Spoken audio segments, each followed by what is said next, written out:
Bismillahi walibni warohil kudus al-ilahul wahid. Demi nama Bapa, Putra, dan Rohul Kudus, ketiganya yang esa. Salam sahabat yang dikasih oleh Tuhan, berjumpa kembali dengan saya di channel ini.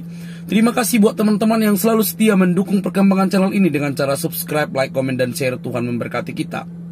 Sobat yang dikasih oleh Tuhan, marilah kita bertindak waras. Apapun agamamu dan kepercayaanmu, kita di tengah-tengah bangsa ini majemuk, punya kepentingan dan punya agama dan punya penghidupan sendiri-sendiri. Kita hidup berdampingan. Maka kalau Anda begitu sombong, apa-apa langsung main diskriminatif orang lain, maka Anda dapat dipastikan harusnya Anda lah yang pindah dari negeri ini. Kali ini kita akan melihat teman-teman, karena begitu viralnya keadaan yang berlangsung di luar negeri atau antara Israel Palestina, maka ada banyak orang yang notabene langsung yang memberikan pencerahan untuk kalangan mereka. Bagaimana kisahnya, bagaimana ceritanya? Jangan skip supaya teman-teman mendapatkan informasi dan menjadi cerdas. Tidak perlu kepanasan. Ini dia videonya. Rumah sakit Indonesia kolaps, 3 relawan Mercy hilang kontak di tengah serangan Israel yang semakin brutal terhadap rumah sakit di Gaza. Kita sudah terhubung dengan relawan Mercy Farida Talib yang selama ini terus menjalin kontak dengan para jurnalis independen dan relawan Mercy di Gaza.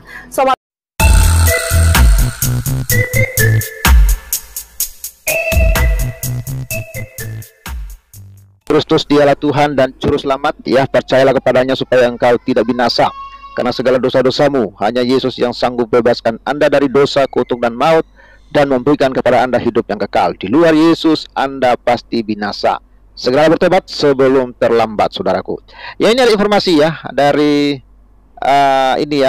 TV One, ya, katanya 3 relawan Mercy itu hilang kontak, ya. Kondisi rumah sakit Indonesia sudah kolaps, ya. Ini update kemarin, ya, 17 bulan 11 2023, Free Palestina, ya. Dan kita tahu, ya, Muhammad Hussein ini sebenarnya salah satu relawan Mercy yang sudah kabur, ya, ke Indonesia. Tetapi 3 relawan lainnya mereka tetap stay di Gaza, mereka tetap bertahan di Gaza, dan kabarnya mereka sudah kehilangan kontak, ya. Kita tidak tahu bagaimana kondisi mereka, apakah kehilangan kontak itu karena memang baterai HP mereka habis, dan atau karena jaringan internetnya sudah hilang di sana, atau seperti apa, kita belum dapat kabar, ya. Tapi ini informasi dari TV One, ya. Apakah informasi ini benar dan tidak, kita pun tak tahu, ya. Ini kita dengar lagi, ya, videonya, ya.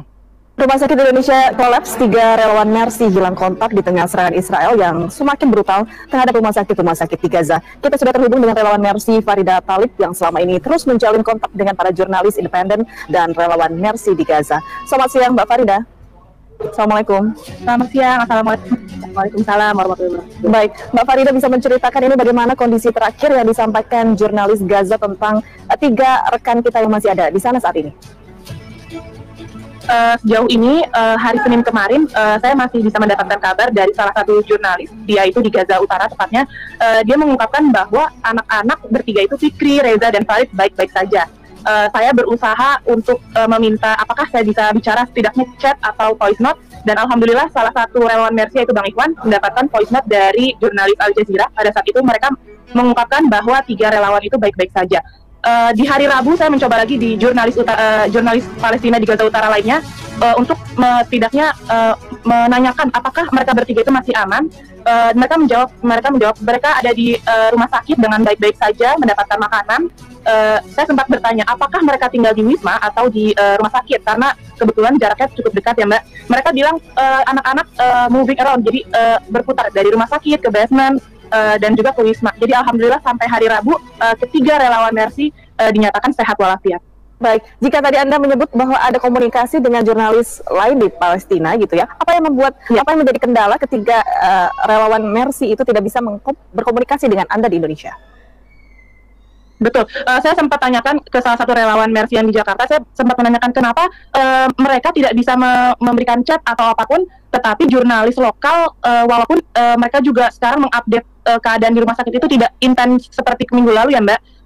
Kebetulan mereka bilang sepertinya ini memakai satelit ataupun nomor lokal, jadi memang agak minim orang bisa pakai seperti itu. Dan juga saya sempat nanya, saking saya penasaran, saya nanya ke teman saya yang ada di Gaza Selatan, kenapa anak-anak relawan ini tidak bisa saya hubungin. Dia bilang, Farida, memang di utara itu tidak ada koneksi, tidak seperti di selatan yang masih bisa terkadang. Dan Reza sempat bilang di chat sebelumnya di hari Sabtu subuh waktu Indonesia, dia bilang memang Mbak internet sekarang semakin down dan juga mereka harus mengecas baterainya itu bergantian karena minimnya listrik. Saat itu sih sampai saat ini hanya itu yang Mbak yang kami baru dapat. Baik, dari komunikasi terakhir. Pastinya kawan-kawan ya, jadi bukan hilang bagaimana, cuma hilang kontak saja, mungkin karena faktor listrik, ya faktor jaringan dan lain sebagainya. Dan yang unik ya kawan-kawan ya, dari Muhammad Hussein baru saja mengakui bahwa memang tentara Hamas itu ya sengaja ya mengorbankan anak istrinya ya, dan persis sama ya dengan apa yang dikatakan oleh Israel bahwa Hamas itu menggunakan masyarakat sipil sebagai tameng mereka. Dan ketika itu disampaikan oleh Israel, mereka ya tidak percaya dan mereka tetap menuduh Israel melakukan genosida. Ya, padahal faktanya memang ya menurut Hussein bahwa pemimpin Hamas itu memang sudah tahu ya, dan mereka itu mengorbankan ya anak istri mereka. Dan untuk lebih jelasnya bagaimana videonya kawan-kawan, saya akan tunjukkan kepada saudara semua. Dan menurut saya ini menjadi sebuah fakta ya, bahwa Israel dalam hal ini tidak bersalah ya, tidak bersalah. Kenapa tidak bersalah? Karena memang masyarakat sipil itu memang mereka itu dikorbankan oleh siapa? Oleh Hamas. Jadi yang bersalah di saat ini adalah Hamas, bukan Israel ya. Karena ketika mereka menyerang Israel ya, mereka sudah siap untuk mengorbankan ya anak istri mereka, untuk mengorbankan warga sipil Gaza ketika Israel menyerang balik ya. Untuk mengetahui isi videonya, saya akan tampilkan bagi Sobat Waras, dan saya ucapkan terima kasih dulu ya Bung Silandar Yehuda untuk sabarnya. Terima kasih ya, salam ya kawan-kawan ya yang sudah bergabung ya, salam ya, salam ya, salam Waras, Bung Samsung ya, ya salam semua ya, Bung Pavel ya, Bung Jeki, salam ya. Kita langsung dulu ya lihat videonya. Dan oke, kawan-kawan yang sudah komen ya, terima kasih ya untuk kalian semua. Jangan lupa like, bantu viralkan ini ya, video ini ya, sampai perang Israel Hamas efek sampai ke negeri Indomie. Ya, dan terima kasih Sobat Waras untuk dukungan kalian semua. Kita simak ya video ini. Oke, ini dia. Video ini sudah sempat saya putar tadi malam, tapi saya pengen kembali membahas ini, dan kawan-kawan bantu viralkan ya. Ini pengakuan langsung dari Muhammad Hussein ya. Banyak yang menyalahkan pihak Hamas karena terlalu sembrono menyerang duluan. Katanya mereka tidak tahu konsekuensinya, gitu ya. Ini Hamas tahu sih konsekuensinya, menyerang duluan, gitu kan? Nah, tuh lihat efeknya sekarang. Para pejuang-pejuang Gaza ini punya visi jauh. Mereka ketika dia mengatakan bahwa para pejuang Gaza ini punya visi jauh. Visi jauhnya apa? Perhatikan ya. Visi jauhnya adalah mengorbankan masyarakat sipil Gaza. Mulai serangan tersebut, tahu akan banyak mata-mata tertutup di Gaza, meninggal. Tapi mereka tahu akan ada lebih banyak mata-mata yang terbuka hari ini. Takbir! Mereka tahu akan ada nyawa-nyawa yang mati di Gaza. Tapi mereka tahu akan ada nyawa-nyawa yang mati di Gaza. Artinya apa? Ini sebuah faktor perencanaan, memang sengaja dari Hamas ini untuk membunuh masyarakat sipilnya sendiri ya. Banyak jiwa-jiwa terbangun di luar sana. Tidak hanya umat Islam, bahkan seluruh dunia terbangun. Kenapa kita nggak fokus di situnya? Jadi mereka mengorbankan anak mereka, istri mereka, keluarga mereka untuk membangun kita semua hari ini. Kawan-kawan perhatikan ya, begitu sangat sepelehnya ya, sangat sepelehnya nyawa manusia ya. Perhatikan apa yang dikatakan oleh Hussein ini. Dia seolah-olah ingin menggiring opini kita. Jangan fokus kepada orang-orang yang mati ya. Kita lihat, kita dengar lagi ya, dan kita analisa. Jadi mereka mengorbankan anak mereka. Tidak hanya umat Islam, bahkan seluruh dunia terbangun. Kenapa kita nggak fokus di situnya? Nah, kenapa kita tidak fokus di situnya? Artinya apa? Kecaman dunia kepada Israel. Ya, kenapa kita tidak fokus kepada mata dunia yang saat ini ya melihat ya peperangan yang terjadi? Bagaimana dunia, bahkan Indonesia saat ini mengutuk Israel. Jadi adalah sebuah kebanggaan ya, adalah sebuah kesenangan buat dia ketika dunia mengutuk Israel. ketika Indonesia mengutuk Israel, ya, ketika Mahfud MD mendoakan supaya Israel musnah dan binasa, itu adalah sebuah kebanggaan. Jadi dia mengajak umat Islam fokus ke situ, fokus kepada dunia, fokus kepada orang-orang yang saat ini mengutuk Israel. Ya, dia maunya kita fokusnya ke situ, kawan-kawan. Ya, Bahkan seluruh dunia terbangun. Dunia terbangun. Kenapa kita nggak fokus di situnya? Kenapa kita nggak fokus di situnya? Jadi mereka mengorbankan anak mereka, istri mereka, keluarga mereka untuk membangun kita semua hari ini. Nah, jadi mereka mengorbankan anaknya, istrinya, mengorbankan masyarakat sipil. Artinya apa? Nyawa itu menjadi tidak berarti. Ya. Tujuannya, goalnya satu, supaya seluruh dunia mengutuk Israel. Demi agar seluruh dunia mengutuk Israel, demi agar seluruh dunia bangkit mengutuk Israel, yaitu mereka mengorbankan nyawa-nyawa dari warga sipil Gaza, dari masyarakat Gaza. Kalau saya menganalisa seperti itu, kawan-kawan, ini mengerikan loh. Mengerikan. Dan dengan bangganya Hussein menceritakan itu, ya, dengan bangganya dia menceritakan itu, seakan-akan nyawa itu sangat sepele. Tetapi Hussein sendiri nggak berani mengorbankan nyawanya, mengorbankan istri anaknya di Gaza. Dia nggak berani, justru dia kabur ke Indonesia. Dia lari dari Gaza. Ya, dia meninggalkan Gaza, dia meninggalkan masyarakat Gaza di sana, dia meninggalkan Hamas di sana, dia menyelamatkan dirinya. Artinya dia tidak mau berkorban, dia tidak mau nyawanya, nyawa istri anaknya, ya, dikorbankan demi dunia mengutuk Israel. Artinya apa? Ya, Hussein ini takut mati, kawan-kawan.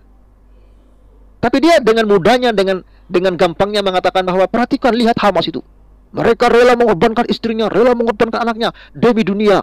Ya, terbuka matanya. Tapi Hussein sendiri tidak berani. Tapi berkoar-koar luar biasa.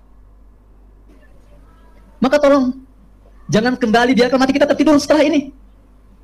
Jangan biarkan nyawa-nyawa mereka itu sia-sia. Kita sudah bangun, kita sudah bangkit, kita sudah sadar. Pertahankan kesadaran ini.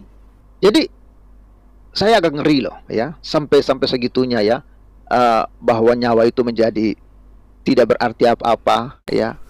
Tujuan mereka cuma satu, supaya Israel itu dikutuk, supaya Israel itu diserang oleh seluruh dunia. Jadi kawan-kawan, berhenti salahkan Israel ketika Israel melakukan agresi militer kepada Hamas. Jangan salahkan Israel ketika ada masyarakat sipil yang harus terkena, ya, efek dari serangan ini. Karena memang masyarakat sipil sudah disiapkan oleh Hamas untuk mati. Sudah disiapkan oleh Hamas untuk berkorban, ya, agar membangkitkan kemarahan dunia kepada Israel. Jadi Israel di sini tidak salah. Memang masyarakat sipil itu ada yang istrinya mati, anaknya mati, ya. Memang itu dikorbankan, kawan-kawan. Dikorbankan, memang dikhususkan untuk mati. Lalu kenapa Israel disalahkan dalam hal ini? Bukankah mereka memang sudah dikorbankan untuk mati? Ya, kasihan kita diobok-obok, ya. Perasaan kita diobok-obok, ya. Negara ini lama-lama miskin. Karena apa? Aksi boikot di mana-mana. Ya, lama-lama negara ini bangkrut. Dan yang rugi siapa? Israel nggak rugi, kita sendiri yang rugi, kawan-kawan. Ini mengerikan loh. Mengerikan sekali, ya. Biadab sekali Hamas ini. Dan inilah yang dipuji-puji, inilah yang dibangga-banggakan, inilah yang mereka sanjung-sanjung. Ini sangat berbahaya, ya. Dan kita lihat tadi malam cuplikan, ya. Siap. Oke, Bung Rocky Gemblung, open your mic. Salam kubur-kubur, Bung Rocky. Aduh, salam kumur-kumur. Bukannya salam paha ayam, bro. Jadi inilah kita juga tahu, mata kita sekarang terbuka, nah, kan gitu. Ternyata Muhammad Hussein modal bacot sama kentut, ya kan? Mata kita sekarang terbuka bahwa Muhammad Hussein modal bacot dan kentut. Dia kan dari Gaza nangis-nangis lewat siaran. Dia mengatakan bahwa pemerintah Indonesia tidak peduli dengan warga negaranya. Dia nangis-nangis. Sementara Thailand berhasil mengeluarkan warganya. Negara lain bisa kami tidak dipedulikan pemerintah Indonesia. Ini kan modal kentut. Modal kentut. Karena donasi udah nggak sampai sama dia, makanya dia teriak-teriak minta dipulangin. Dia sendiri yang ngomong bahwa di Gaza mayat-mayat itu baunya wangi. Ini Muhammad Kopa ini kan ngomong kayak gitu kan, si kupret ini. Di Gaza mayat itu baunya wangi, sementara tentara Israel begitu mati langsung bau busuk. Aku dibawa-bawa ya. Lo kalau di Gaza penuh minyak wangi, bau wangi, ngapa pulang teriak-teriak minta dipulangkan? Kenapa? Dia ngeluh makan dari roti pun udah nggak ada. Mungkin besok kami sudah nggak makan. Itu yang ngomong si Koplak nih loh, si modal bacot sama kentut. Dia kan sendiri yang ngomong. Dia langsung menuduh pemerintah tidak peduli. Dia yang selalu keluar tentara Israel hancur dihantam rudal Hamas. Tentara Israel lari kocar-kacir. Ya elah, lo yang lari nyalahin Israel lagi. Dia bilang sekarang banyak mata terbuka. Ya iyalah, mata terbuka, ternyata Hamas itu teroris. Makanya negara-negara Arab sendiri tidak mau bantu kawan. Dibilang kawan, kalau kawan biasanya orangnya baik. Ini kalau dibilang kawan, modal kentut nih. Benar nggak? Mata negara-negara Muslim itu terbuka. Negara-negara terbuka matanya, betul omongan si Kadal ini. Terbuka sehingga mereka tidak mau bantu Hamas. Udah bilang aja kutu kupret nggak apa-apa. Tadi malam aku udah ngomong kutu kupret. Iya kan, matanya terbuka. Semua yang betul, mata kita semua terbuka. Bagaimana Hamas seperti berita tadi siang, tentara Israel menemukan sandera sudah dipenggal kepalanya, dibunuh, menemukan mayat-mayat sandera. Itukah yang namanya pejuang Allah Akbar gitu? Itukah yang kalian bilang bahwa ini tentara-tentara Allah? Apakah Allah itu memerintahkan membunuh seenaknya? Mikir. Goblok itu ya keluar jebrol dari, inilah orang yang lahir bukan dari lubang pada tempatnya. Salah lubang ini.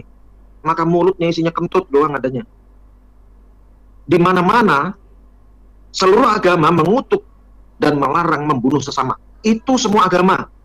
Baik teman-teman yang dikasih oleh Tuhan, kira-kira dari apa yang kita simak, apa tanggapan dan respon teman-teman mengenai apa yang disampaikan oleh pemuda tersebut? Sahabat yang dikasih oleh Tuhan, masuk akal kan? Sangat masuk akal, kecuali akal Anda tidak ada lagi atau malah buta. Kenapa saya katakan demikian? Mari kita recheck apa yang disampaikan. Jangan sampai karena kita mendukung negara lain yang notabene karena seiman dengan Anda, maka seiman dengan Anda di negara Anda sendiri justru mati kelaparan. Kenapa mati kelaparan? Kehilangan pekerjaan, kehilangan mata pencarian, kehilangan apa-apa, segala sesuatu yang mereka miliki karena Anda begitu sombong memboikot barang-barang yang berlabel Israel. Notabene 95% untuk mengelola usaha itu didapatkan dari dalam negeri. Maka ketika diboikot, maka semuanya akan menjadi lebur, hancur lebur. Ya benarlah apa yang dikatakan pemuda ini. Yuk, ya boikot. Tapi pikirkan juga nasib para pekerja, nasib orang tuanya, nasib keluarganya, kehidupannya, mata pencariannya, nasib petani, nasib peternak. Semua harus dipikirkan. Kalau memang Anda berani memboikot dan langsung memboikot semua yang berkaitan dengan Israel, maka Anda sebenarnya harus terlebih dahulu membongkar tabungan Anda, lalu menyiapkan itu untuk orang-orang yang bekerja di dalam brand Israel tersebut, supaya mereka pun mempunyai kehidupan menunggu dapat pekerjaan baru. Ini dikatakan dengan cerdas supaya Anda jangan apa-apa memboikot hanya karena kesombongan begitu ya. Lalu pikirkan juga apakah dengan cara memboikot brand Israel itu membuat efek jerah terhadap Israel? Belum tentu juga tidak gitu kan. Yang ada itu justru menghancurkan bangsa, masyarakat yang mana banyak orang bekerja di situ. Maka cerdaslah kawan, cerdaslah teman-teman, cerdaslah dalam bertindak. Anda begitu hebat, begitu luar biasa menyuarakan bantuan kepada Palestina. Di saat yang sama Anda memiskinkan, Anda membuat kehidupan orang-orang yang bekerja di brand Israel sedang kacau balau. Maka pertanyaannya kemudian, sebenarnya siapa yang Anda bantu? Siapa yang Anda dukung? Siapa yang Anda bela gitu kan? Mari cerdas kawan. Jangan apa-apa praktekmu seolah bela, tapi di saat yang sama di negaramu sendiri ada banyak kemiskinan, ada banyak orang yang tertinggal, ada banyak orang yang makan. Bahkan ketika Anda ingin membela saudara seiman kita yang ada di Palestina, tapi justru di daerah kita sendiri yang mungkin menggantungkan hidupnya bekerja di brand Israel itu justru kehilangan pekerjaan, anak-anaknya tidak makan.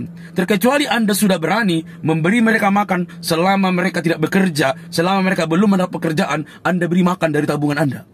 Tapi kalau Anda tidak berani, mending berpikir berpikir cerdas dan berpikir ulang. Sahabat yang dikasih oleh Tuhan, saya tidak ada keberatan apapun. Silakan boikot, silakan ini, tapi pikirkan nasib orang lain.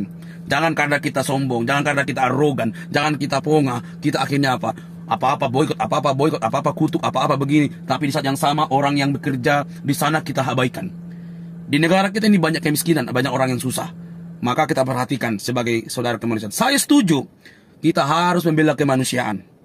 Baik di Israel, baik di Palestina. Karena yang di apa namanya itu ya, dilawan itu adalah Hamas. Tentu teman-teman kita sepakat bahwa kemanusiaan dibela, tapi kemanusiaan di dalam negeri kita jauh lebih penting dibandingkan negara lain. Jangan karena kita seagama, kita seiman dengan negara lain, kita akhirnya membuang yang seiman, yang seagama, yang sebangsa, yang sedarah di tanah air. Itu namanya kurang cerdas. Gak usah kepanasan teman-teman, saya hanya ingin memberikan sebuah pendapat, opini, atau argumen kepada orang-orang yang nyata-nyata begitu hebat menyuarakan boikot-boikot di saat yang sama mereka sedang menghancurkan pekerjaan orang lain. Mari cerdas, semoga perdamaian yang ada saat ini antara Israel, Palestina, dan titik tanda kutip Hamas itu boleh terjadi. Kalau tidak, maka akan ada banyak hal yang dirugikan. Jadilah cerdas, jadilah bijak, mari kita rajuk perdamaian dalam perbedaan. Semoga damai Kristus selalu menyertai kita. Salam dari saya, jangan lupa untuk mendukung dengan cara subscribe, like, komen, dan share. Sampai ketemu di video selanjutnya.